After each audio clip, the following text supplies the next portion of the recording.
The United States Senate passed a sweeping tax reform bill early Saturday morning that includes a number of changes to the tax code and benefits alcohol producers. With a vote of 5,149 today, the Senate passed H.R.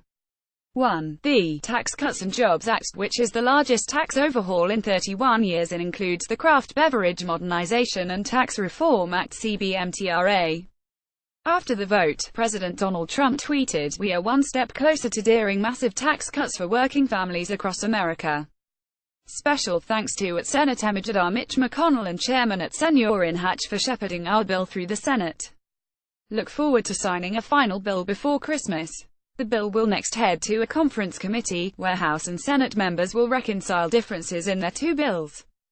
In a press release, Beer Institute President and CEO Jim McGreevey commended the Senate for its bold vision on tax reform and for including federal excise tax relief for America's brewers and importers. Federal excise tax reform for beverage alcohol is a comprehensive and critical step forward that benefits all brewers and beer importers, large and small, McGreevey said in the release. Brewers Association (BA) CEO Bob Pease called the passing of the legislation a game-changer for small brewers. "This is a large step forward for America's small brewers, which are located in every congressional district in the nation," Pease said in a press release. As part of the Tax Cuts and Jobs Act, brewers will enjoy tax cuts through the end of 2019.